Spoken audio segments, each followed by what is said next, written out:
Hello, hello, and a big welcome back to the Early Bird Podcast. I am your co-host, Sarah, and I am currently drinking my third cup of coffee. And I am Alex, and I am currently sitting very still so I do not spill my third cup of coffee. Welcome, everyone, to the show where we talk about the big, important things in life, like what we ate for breakfast. Exactly. Today, we are going to talk about the daily routine. We will tell you what a normal day looks like for us, the people who are definitely very productive and do not spend too much time looking at the ceiling. Before we start our deep analysis of our lazy habits, please stop what you are doing. Maybe you are driving, maybe you are cooking, and just quickly like this episode and subscribe to our channel. It really helps us. If you subscribe, we can make more shows. And that means we can continue to tell you about our very funny, very messy lives. So please click that button now. Thank you. Okay, Sarah, let's start the routine. This is scary. Let's begin at the very start, which is the worst part of the day, waking up. Alex, you told us last time that your alarm says 7 a.m., but you are not awake until 7:45 a.m. I need to know the full strategy here. How do you manage to stay asleep for 45 extra minutes? The strategy is complex, Sarah. It is a work of art. My phone is on the table next to the bed. When the 7 a.m. alarm rings, it plays a very happy song, which makes me angry. I turn over and press the snooze button without opening my eyes. This is the first win, the first snooze victory. Then, 9 minutes later, the alarm rings again. My body is now ready. I am trained. I reach out, I press snooze again. So you just keep hitting the snooze button every 9 minutes? Is this your job? Yes, this is my first job of the day. I am a professional snoozer. I do this maybe 5 times. In my mind, I am getting extra sleep, but the truth is, I am just getting angry about the small, happy song. When it is 7:45 a.m., I am angry and ready to fight the day, and I finally get up. It is a motivation tactic. Wow, that sounds exhausting, actually. I take a different approach.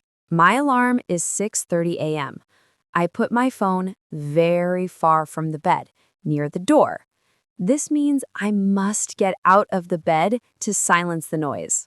That is terrible. Why would you punish yourself? Because if I do not, I will be late. So I stand up at 6:30 a.m., but I am still very sleepy.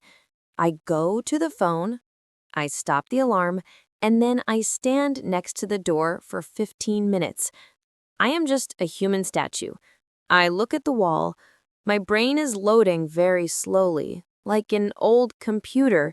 Okay, that sounds even worse than snooze victory. But what is the next big step? The ritual, the coffee ceremony. I need a big mug. I need strong coffee. I cannot speak before the first sip.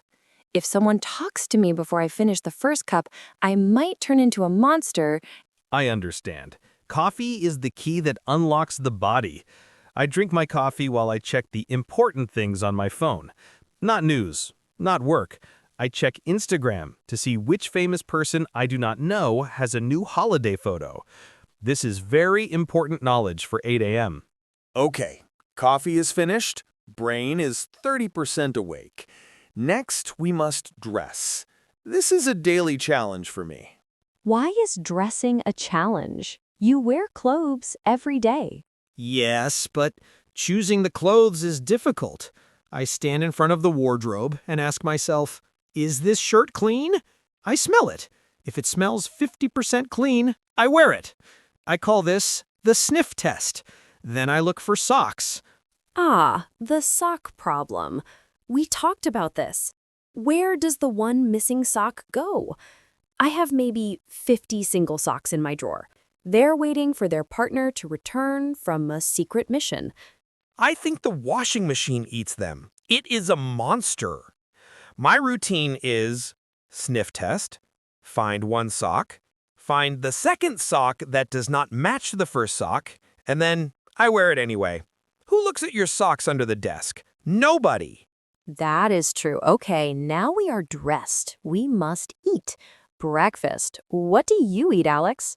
I eat a big bowl of cereal, but I do not have time to sit down. I stand in the kitchen. I look out the window while I eat. The cereal is finished in about 90 seconds. It is a fast operation. That is not a meal. That is a quick energy blast. My breakfast is often more serious. I try to make eggs on toast, but I am always running out of time because of this standing by the door problem. So usually I grab an apple and I promise myself I will eat a proper breakfast tomorrow. And do you eat a proper breakfast tomorrow? No, I eat the apple again. I am an apple person. The only difference is that on Monday I buy 5 apples. On Friday, I have 0 apples and I buy a cookie from the shop. The Friday cookie is an important part of the routine. It is a reward for surviving the week. Okay, we are dressed, we have eaten a small, fast thing, and now we arrive at work. We sit down, the laptop opens. Let's talk about the first hour. What do you do? I spend 30 minutes opening all the necessary programs, email, chat, project folders, and then I spend the next 30 minutes looking at the icons on the screen, feeling tired. I am planning my day, but the plan is always survive until lunch. My first hour is dedicated to making a very detailed plan, a schedule for the whole day. It has colors, it has little check boxes. It is beautiful. Then I spend the entire day ignoring the plan and doing the easiest thing first. The plan is just a decoration. I love that! Your plan is like an expensive picture. It looks nice, but it does not help you. My plan is in my stomach. When my stomach makes a noise, it is time for the next routine step. Lunch. The holy lunch break. I try to eat healthy, like a small, sad salad, but I am always looking at my phone while I eat it. I am reading a very long article about a historical event I do not understand. I eat, I read, I do not breathe.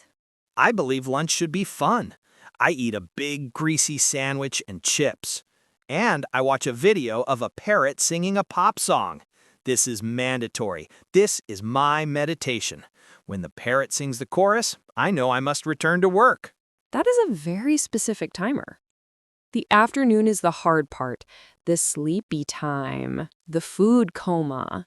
Yes, the food coma hits me like a big soft pillow. I feel my eyelids closing. I try to fight it. I drink more water. I tap my foot quickly. I try to look busy. I look at the screen and nod my head as if I agree with the words on the monitor. I walk to the window and look at the sky for 5 minutes. I am pretending to think about a big business idea, but really, I am just hoping I don't fall asleep in my chair. The hardest part of the afternoon routine is waiting for the clock to say 5 p.m. 5 p.m., the end of the work routine. I am free. I leave quickly. The first thing I do at home is change into my sofa clothes. I try to cook. My dinner routine is simple. Pasta with tomato sauce. It takes 15 minutes. It is easy. I eat it while standing over the counter, still thinking about the work email I forgot to send. I eat my pizza on the sofa while watching a long, complicated TV show about people in space who have too many problems. This show is very exciting, but I often fall asleep during it. And this brings us to the final routine step, going to bed. I look at the clock. It says 9 p.m. I say, tonight, I will go to sleep by 10 p.m. I truly mean it. And then what happens? Then I look at my phone. I look at videos of people organizing their pantries. I look at pictures of the neighbor's cat who is now wearing a tiny hat.